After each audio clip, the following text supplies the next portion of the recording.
천재 음악가로 알려진 이 모차르트와 관련된 일화들이 많은데요. 최근에 제 마음에 품고 이 하나님이 제게 주시는 메시지가 있다, 그렇게 제가 되돌아보는 그런 일화가 하나 있는데, 내용이 이렇습니다. 아마도 모차르트가 활동하던 그 시대에도 굉장히 알려진 그런 유명한 음악가였던 것 같습니다.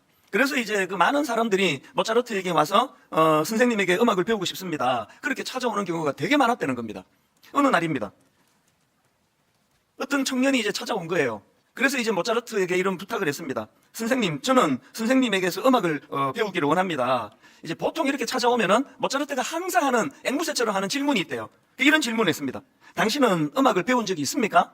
그랬더니 이 청년이 이제 되게 자신감 있게, 그리고 오래전부터 이런 음악적으로 그 훈련을 많이 한 사람인가 봅니다. 그가 이렇게 말했습니다. 저는 어릴 적부터 피아노를 쳤고 바이올린도 10년 이상 배웠습니다. 그렇게 당당하게 이제 모차르트에게 그 답을 했는데, 그 얘기를 듣고는 모차르트 이렇게 말했습니다. 자네가 내게 음악을 배우기 원한다면 수업료보다 2배를 더 내야 된다고. 그리고 이제 그 다음에 또 청년이 찾아왔는데, 이 청년에게 또 똑같은 질문을 던졌습니다. 자네는 음악을 배운 적이 있느냐고. 그랬더니 이 청년은 이제 초보인가 봅니다. 음악을 배운 적은 없지만 열심히 해보겠습니다. 그랬더니 모차르트가 자네는 수업료의 반만 내라고 그러는 거예요. 그러니까 아까 그 청년이 항의할 거 아닙니까? 아니, 나는 오랫동안 연습을 해왔고 음악에 익숙한 사람인데 왜 저에게는 수업료의 2배를 내라 그러고, 아니 지금 저 사람은 음악을 하나도 해본 적이 없는 초보인데 왜 절반만 수업료를 내라고 그러시는 겁니까? 그랬더니 그 모차르트가 그 이유에 대해서 설명한 내용이 이렇습니다. 그가 이렇게 대답했습니다. 여보게, 음악을 배운 사람들을 잘 가르치기 위해 나는 먼저 잘못된 음악 습관이나 태도를 고쳐주네. 그런데 그 일은 아주 힘든 일이야. 그 사람이 지니고 있는 나쁜 버릇이나 태도를 올바르게 고쳐주는 일은 그냥 음악을 가르치는 것보다 배나 힘든 일이기 때문에 수업료의 2배를 요구하는 것이지. 그러나 음악을 배우지 않은 사람은 그런 나쁜 습관이 없기 때문에 바로 음악을 가르칠 수 있지. 그리고 저 청년에게는 배우고자 하는 순수한 열정이 있지 않은가. 글쎄, 이게 실제 있었던 일인지 교훈을 위해서 만든 이야기인지 모르겠지만 요즘에 저는 자주 이 상황을 떠올리면서 제가 묵상을 합니다. 왜냐하니까 저는 목사고 또 모태신앙인이에요. 그래서 아마도 제가 하나님 앞에 이런 질문을 던진다면 저는 전자예요. 저는 어릴 적부터 피아노를 쳤고 바이올린도 10년 이상 배웠습니다. 그렇게 말하던 청년에 속하는 사람이 저라고 생각합니다. 그런데 하나님께서는 모차르트가 했던 말이 그거는 수업료 2배 내야 된다. 왜 그렇다고 그랬죠? 오늘 우리 같은 오래 예수 믿은 사람들이 가지는 굉장히 그 견고한 자기만의 생각이 만들어지기 쉬운 거예요. 그래서 하나님의 생각 앞에 내 이 만들어진 생각을 교정하고 깨트리는 일이 이게 그만큼 어렵다는 것을 저는 이 모차르트의 일화를 가지고 제 삶에 적용을 하는 겁니다. 하나님, 저도 모르게 저 안에 굳어져 있는 어떤 생각이 있습니다. 여러분은 어떠세요? 여러분은 하나님 앞에서 나는 이미 훈련이 잘 된 사람입니다. 난 모태신앙인입니다. 저는 10년 이상 피아노를 친 사람입니다. 그 수업료 2배를 낼 만큼 교정해야 되는 게 많은 사람이라는 거죠. 어떤 면에서는 처음 예수 믿으시는 분들이요, 말씀을 받아들이고 신앙을 받아들이기가 훨씬 수월하다는 걸 저는 지난 10수년 동안 눈으로 목도를 하면서 여기까지 왔습니다. 제가 목회를 오래 하다가 보니까요, 저 자신은 말할 것도 없고 참 사람은 잘 안 변하는 존재구나, 사람은 잘 바뀌지 않는구나, 이걸 제가 뼈저리게 느낍니다. 제일 안 바뀌는 게 저 자신이겠죠. 항상 나는 올바른 길을 선택하고 항상 내 생각은 옳다는 이 존재가 거의 대부분의 사람들이 다 있는 증상이에요. 그래서 결혼을 하면 신혼 때 수년 동안 서로가 괴로움을 가지면서 싸우고 하는 게 딱 그 문제예요. 인간이 가지고 있는 건요, 나랑 다른 건 다 틀렸다 그래요. 자기는 이런 상황으로 자기가 이렇게 자라와서 이런 가치관을 갖고 있는데 다를 수도 있는데 그 다 틀렸다. 당신이 왜 이렇게 틀리게 하느냐 그러거든요. 그 다른 거거든요. 이걸 깨달아가는데 거의 한 10년 이상 걸리는 것 같습니다. 이제 이게 조금 성숙해지고 나면 가정에서 다툼이 확 주는 거죠. 이 사람은 나랑 다르네? 이 사람은 나랑 틀리네? 이건 틀린 거랑 다른 건 다른 내용 아니겠냐는 거죠. 제가 오늘 말씀을 왜 이렇게 시작하는가 하면요, 오늘 본문에서 발견되는 여호수아의 미숙한 모습 때문이에요. 그는 지도자예요. 모세 후계자입니다. 그런데 오늘 본문에서 여호수아를 보니까 이분이 또 넘어졌어요. 이번에는 적의 속임수에 넘어가 버렸습니다. 그게 오늘 본문 여호수아 9장 3절 4절인데 세 번역입니다. 히위 사람인 기브온 사람 주민들은 여호수아라는 사람이 여리고성과 아이성에서 한 일을 듣고서 여호수아를 속이기로 결정하였다. 그들은 낡은 부대와 헤어지고 터져서 기운 가죽 포도주 부대를 나귀에 싣고서 외모를 사슬단처럼 꾸미고 길을 떠났다. 지금 기브온 사람들이 여호수아를 속이는 거예요. 여호수아를 속여서 그들이 원하는 조약을 맺으려고 하는데요, 그래서 이제 여호수아를 속이려고 먼 나라에서 온 것처럼 모든 게 다 거짓이에요. 왜 이게 그 조약을 맺으면 안 되는가 하면 이미 신명기 7장에서 하나님께서 모세를 통하여 경고의 말씀을 주셨습니다. 7장 2절을 보십시오. 그들과 어떤 언약도 하지 말 것이요. 왜 이런 경고의 말씀을 주시는가 하니까요. 그 다음 4절에 그 이유가 설명이 됩니다. 그가 너의 아들을 유혹하여 그가 여호와를 떠나고 다른 신들을 섬기게 하므로. 이거 여러분 그 방심했다가 나중에 너무너무 비극적인 역사를 이스라엘이 지금 맞이한 거 우리 다 알고 있지 않습니까? 이걸 가볍게 생각한 거죠. 요수아에게 왜 이런 증상이 있을까요?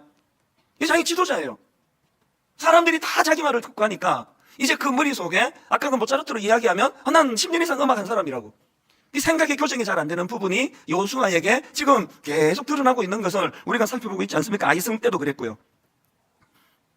제가 오늘 설교 제목을 공격보다 더 무서운 유혹 이렇게 잡았는데요.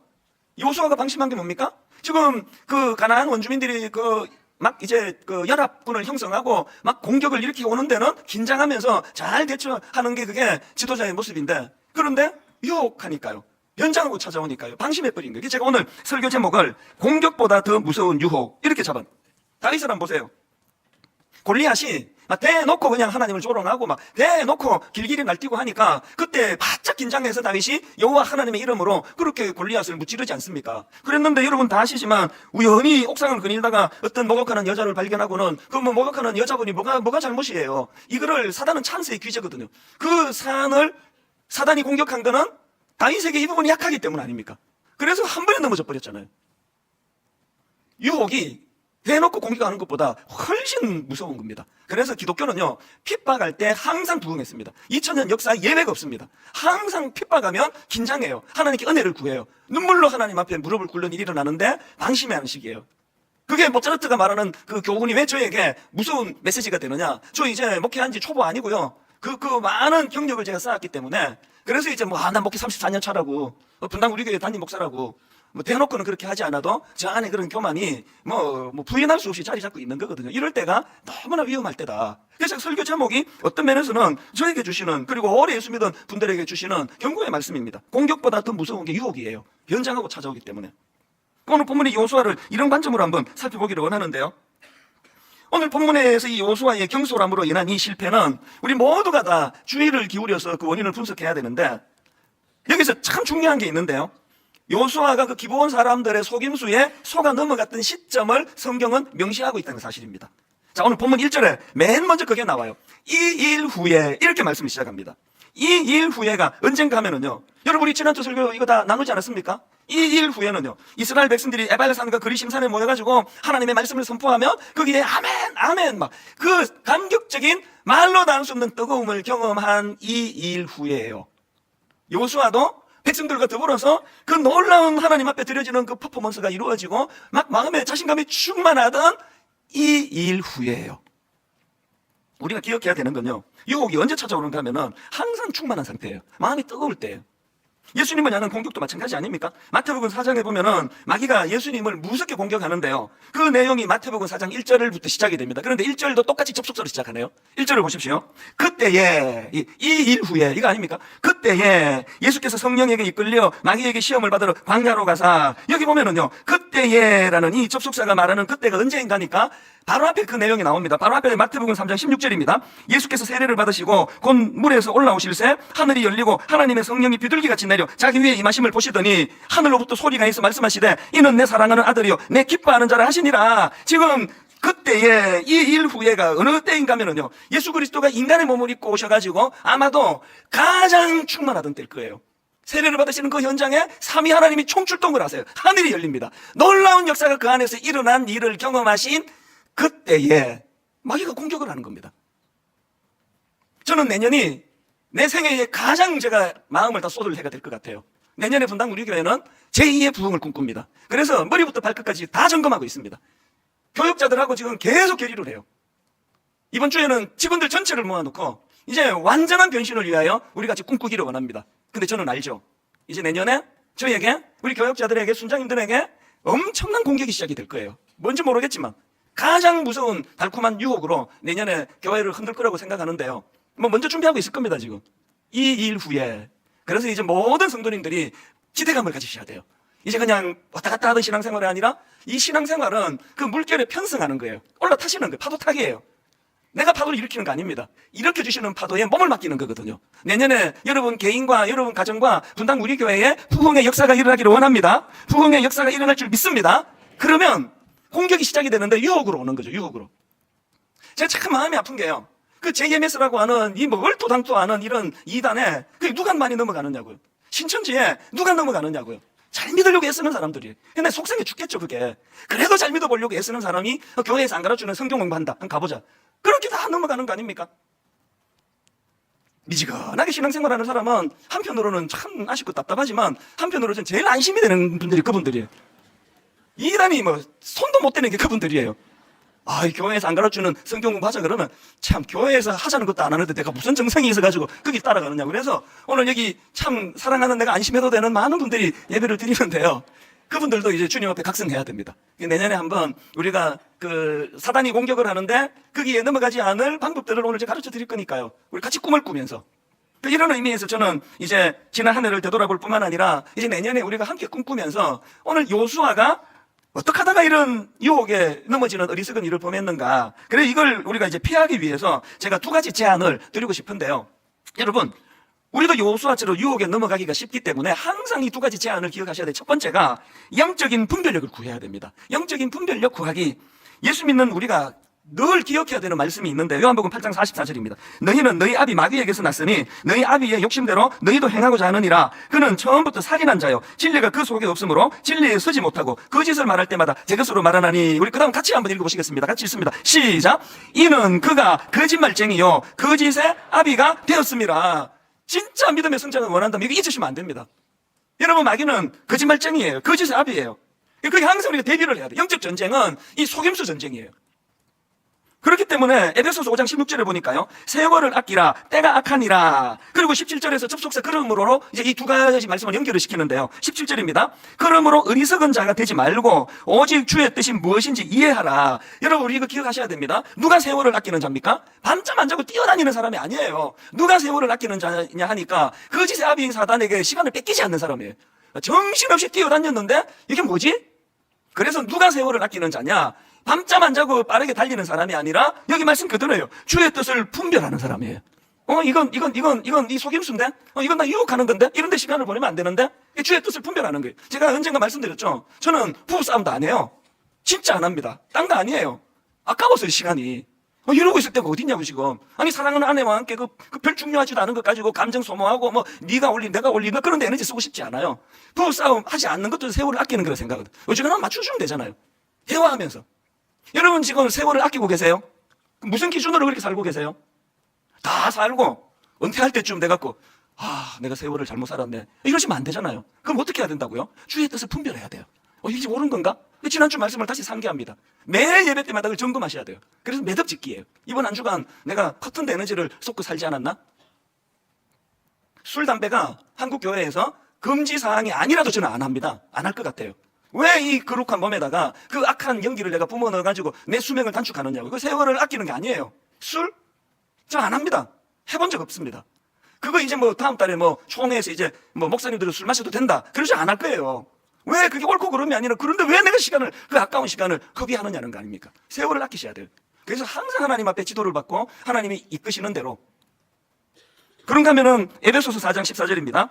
이는 우리가 이제부터 어린아이가 되지 아니하여 사람의 속임수와 간사한 유혹에 빠져 온갖 교훈의 풍조에 밀려 어떻게 한다고요? 요동하지 않게 하자미라. 누가 성숙하냐고요? 요동하지 않는 사람이에요. 누가 미숙한 어린애 같냐고요? 맨날 세상 기웃거리다가 이 말에 속고 저 말에 속고 여기에 기웃 저기에 기웃.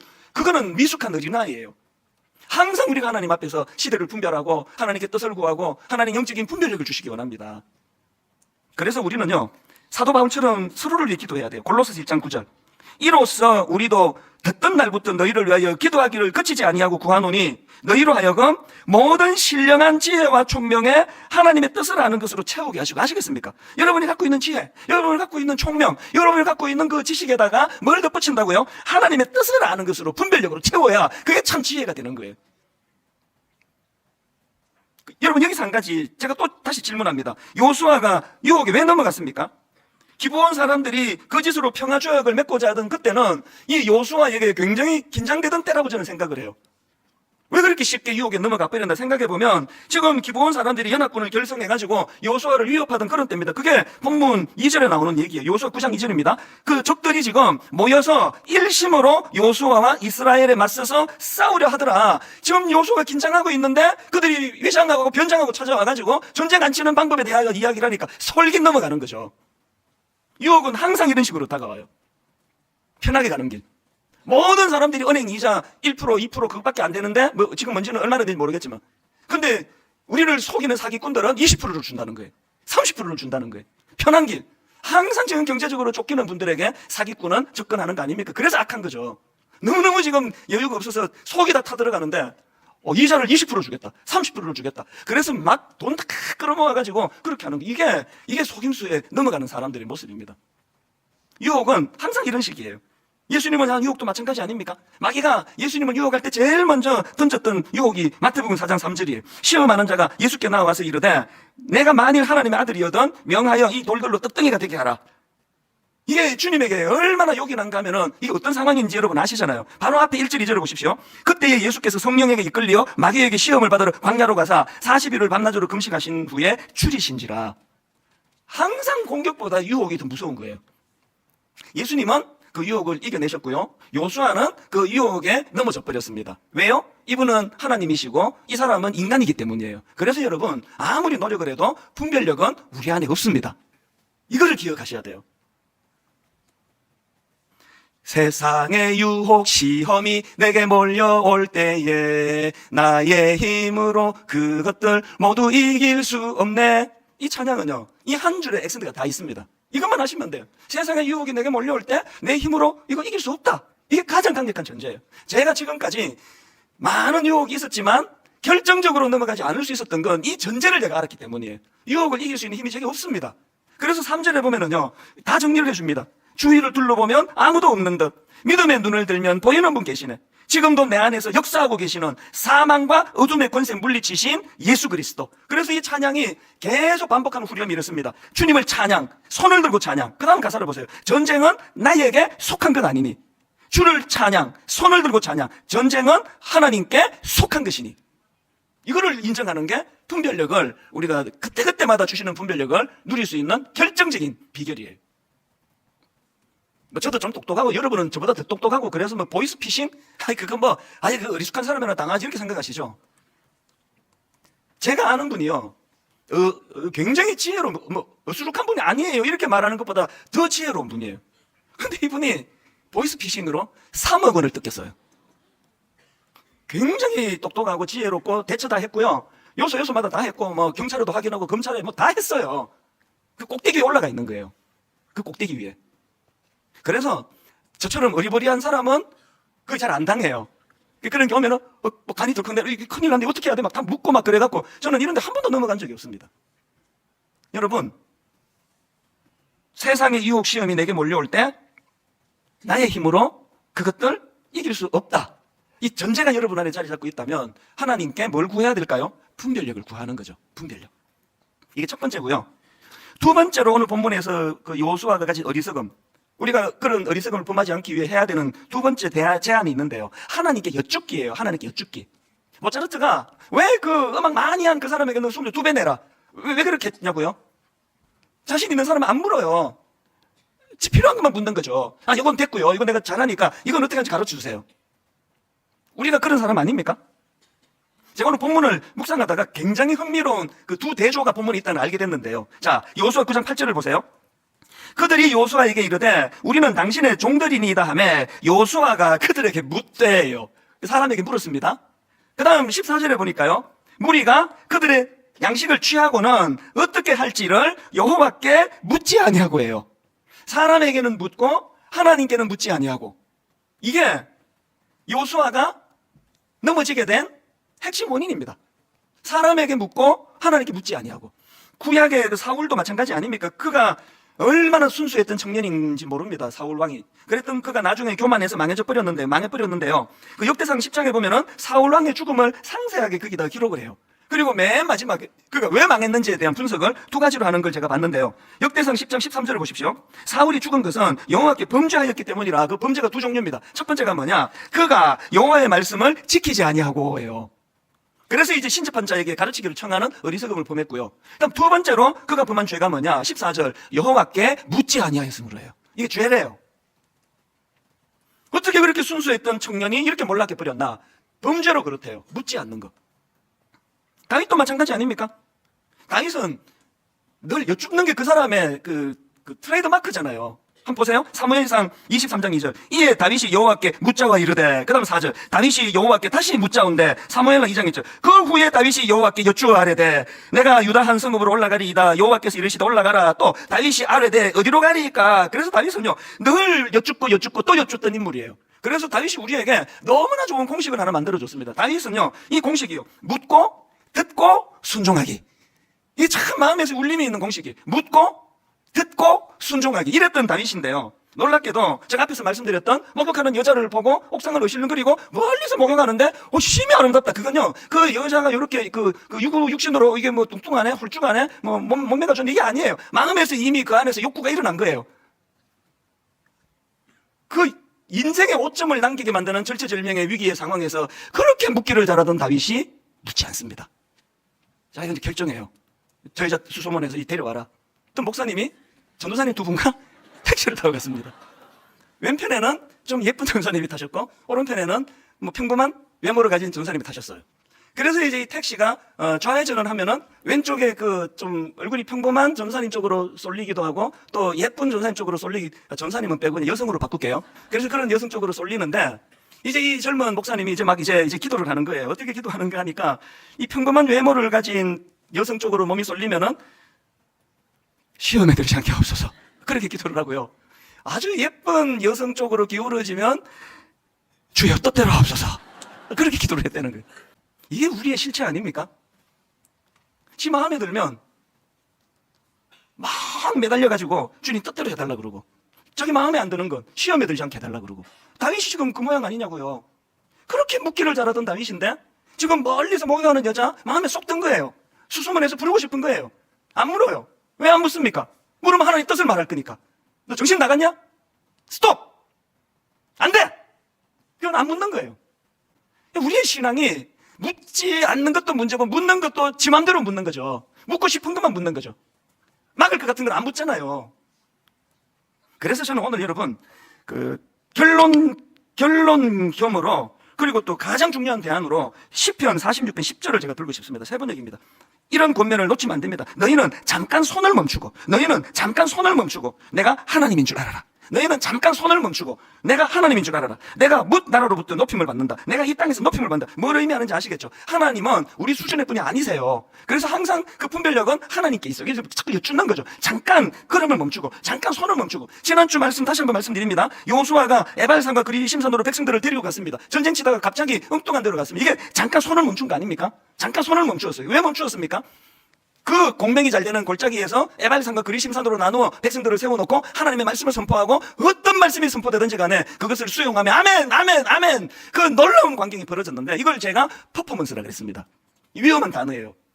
퍼포먼스는요 여러분이 다 아시겠지만 공연, 연주회 이런 뜻이에요. 이게 만약에요 관객이 사람이라면요 이 퍼포먼스는 쇼예요. 예배가 퍼포먼스면 큰일 나요. 누구에게 보여주려고 하면 이거 쇼예요. 그래서 제가 퍼포먼스를 단어를 썼습니다. 왠지 아십니까? 오늘 그 에발산과 그리심산에서 온 백성들이 가슴 터질 그런 놀라운 일들을 왜 내가 퍼포먼스라 그랬냐니까 관객이 하나님이세요. 그래서 골짜기에 가서 한 거 아닙니까? 사람에게 보여준 거 아니거든요. 잠깐 손을 멈추고 내가 하나님인 줄 알아라. 그래서 매 예배 때마다 우리가 하나님 앞에 내 가장 최고의 정성으로 하나님께 연주를 드려야 돼요. 온 정성을 다해. 사람 의식까지 아니하고. 그런가 하면은 소그룹에서도 퍼포먼스라 그랬잖아요. 주일 예배 때는 여러분이 마음껏 표현하기 어려워요. 이건 설교자 혼자 설교하는 시간이기 때문에. 그래서 소그룹을 살리자는 거예요. 이제 저는 내년 3월 눈 빠지게 기다리고 있습니다. 여러분 그 옛날에 한 번도 다락방을 안 가보신 분이나 옛날에 그냥 다락방 한 번 갔더니 막 재미 하나도 없네 그래가지고 선입견으로 안 가신 분 내년에 한번 마음을 돌이켜 가보세요. 어떻게 변화가 되는지. 하나님 앞에 퍼포먼스가 벌어질 거예요. 우리 작은 한 8, 9 이렇게 모이셔가지고 이번에 회사에 가가지고 내가 큰일 날 뻔했잖아요. 내가 너무너무 그런 그 유혹에 넘어가가지고 이거 결제했으면 뭐 큰일 날 뻔했는데 하나님이 어떻게 막아주셨는지 분별력을 주셨다고 그것들을 나누는 게 다락방이 돼야 돼요. 또 반대로 억장이 무너지면서 내가 너무너무 미련하다고 내가 하나님께 여쭙지 않고 내 마음대로 이렇게 사인했다가 내 집 회사에서 내가 지금 너무 어려운 일로 눈물을 펑펑 쏟으면 모든 다락방 식구들이 손을 잡고 함께 울어주는 이런 일들이 다락방이 일어나기를 원한다는 거죠. 다락방은 이거 하는 모임이야 저거 하는 모임이 아닙니다. 모든 걸 다 하는 게 다락방이에요. 서로 사랑하고 서로 격려하고 서로 축복하고. 그런데 누구 앞에서? 하나님 앞에서예요. 그래서 이 다락방에서의 모든 손짓, 발짓, 몸짓, 우리의 언어 전부가 하나님께 드려지는 퍼포먼스가 돼야 돼요.